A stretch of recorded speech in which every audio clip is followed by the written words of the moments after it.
What's up, guys? Today we're going to be comparing the iPhone 11 to the Galaxy A20. So the A20 was kind of my surprised me this year. It was the surprise of the year for me.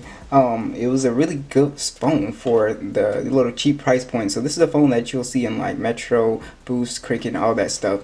Very impressive smartphone. So these phones are very similar and very different. Starting off with the price, $700, around $200 for this one. So let's go ahead and jump in. Now the A20 for a budget phone, it has a plastic build, but it definitely has a premium kind of feel to it. So it's not like real cheap feeling or anything like that. It's got a nice weight to it. Dual camera setup, flash. You have the physical fingerprint scanner, Samsung logo. I really like this gray color. I think it looks really nice. You don't see a lot of fingerprints. You have your power button along with the volume rocker. On the bottom, you do have the headphone jack, USB Type-C, and the single firing speaker. Now with the iPhone, you have a more premium device. You have a glass back on here, metal railing, so it just feels a little bit more premium. You have a dual camera setup with the volume rocker, and then you have the power button on the side. You got the charger port along with the stereo speakers. Alright, so the first thing that's going to pop out when you turn both phones on is the displays on here. So you have a massive 6.4-inch display, little water drop notch right here. It is a 720p plus display. The cool thing about this phone is it's a super AMOLED display, so it's very color accurate, deep blacks, and it's just very awesome looking display. 268 for the PPI. The iPhone has the IPS display, Apple's Liquid Retina display. It's a 6.1 inch. It's 720p plus display, 328 for the PPI. It is very, very bright as well, so I have to give it that. It's really nice outdoors. Now, as you can see, when I go full screen, I think the viewing experience on the A20 is just better.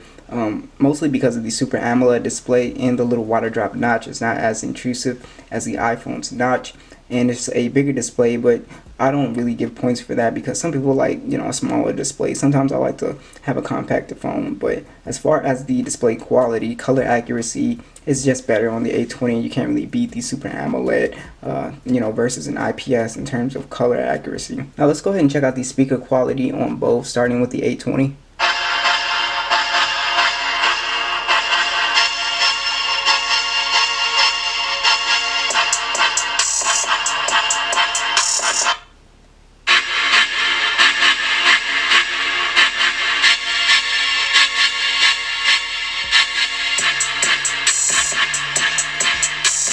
So you can see the massive difference in terms of the fullness of the speaker with those stereo speakers. It's just, like night and day.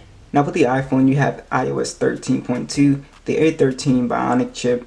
You also have no expandable storage, 64 gigs of storage and 4 gigs of RAM. Now with the A20, you have Android 9, One UI. You also have the Exynos 7884 processor and the Mali G71 GPU. You have micro SD support up to 1 terabyte, so it's killing the iPhone in storage, most definitely. You have 32 gigs of storage and 3 gigs of RAM. So it's basically a kind of a mid tier chip on here. You can kind of play from low to mid on here on the A20. On the iPhone, of course, you can max everything out to high graphics. Now I went ahead and cleared all the applications out, so let's just do a quick speed test starting with YouTube. 3, 2, 1. Pretty much the same. Let's go ahead and try the App Store. 3, 2, 1. Pretty much the same again. And let's try Call of Duty Mobile. 3, 2, 1.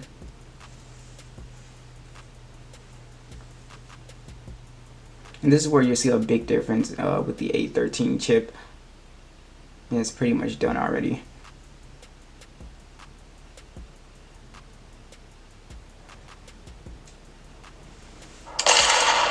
So I think the cameras are the most interesting part about this comparison because the cameras on the A20 are actually pretty good. So you have a 13 megapixel wide and a 5 megapixel ultra wide on the A20, shoots in 1080p, 8 megapixel selfie camera. On the iPhone 11 you have a 12 megapixel dual camera setup along with a ultra wide camera. You can shoot in 2160p and a 12 megapixel wide for the front. That also shoots in 2160p. Now, believe it or not, I think the A20 is on par with the iPhone when it comes to clarity. Now, you can argue color accuracy and stuff like that, but it's just very nice. Both these phones give off some really nice photos, but the A20 is impressive for its price point, and I just love the lush and punchy colors on here. And the iPhone is very color accurate as well. You kind of zoom in, you can get a nice amount of detail from both these guys, which is nice. So both cameras are excellent, but the A20 is just impressive for its price point. Here's another photo of the Funko Pop, and as you can see, still very impressive from both. I actually like the A20's photo a little bit more. Like I said, you get deeper blacks on this Super AMOLED display, but as far as image quality, they're pretty spot on.